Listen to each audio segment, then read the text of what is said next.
un long mois d'attente, David Lauzier aura enfin droit à une greffe du cœur. La nouvelle est tombée hier. Un tournant décisif pour cet homme de Rimouski. Ariane Boyer nous raconte son histoire. À 57 ans, David Lauzier se bat pour sa vie.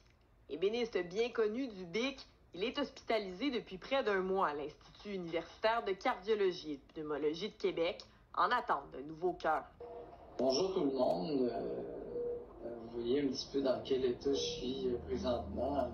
Hier, alors que nous venions tout juste de parler à ses proches, vers la fin de l'après-midi, son cardiologue nous l'annonce.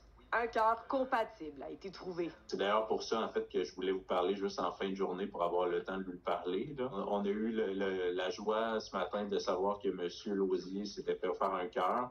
Donc, on a une transplantation cardiaque prévue pour lui demain matin. Il était évidemment très heureux de cette nouvelle-là. C'est un grand vertige quand même. Depuis plusieurs années, David sentait que quelque chose n'allait pas. Le 23 juillet dernier, il est admis à l'urgence et le diagnostic tombe. Insuffisance cardiaque sévère.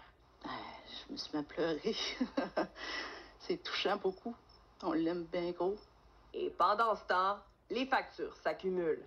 Ses voisins du 3e rang du BIC ont donc lancé une campagne GoFundMe pour l'aider.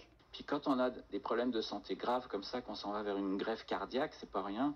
Si en plus de ça, on sait que les factures s'accumulent et puis que les huissiers s'en viennent à la maison pour vous saisir, ça va pas bien du tout. Et une fois l'opération terminée, c'est d'autres combats qui l'attendront. Juste la chirurgie en soi, bon, il faut qu'il s'en sorte dans de bonnes conditions. Après, ça va être une longue réadaptation. On espère que tous ces autres organes, autres que le cœur, vont prendre la relève aussi, mais c'est une étape qui est primordiale pour sa vie. Et ses proches attendent avec impatience son retour. On l'attend, on l'attend. Ariane Boyer, TVA Nouvelles,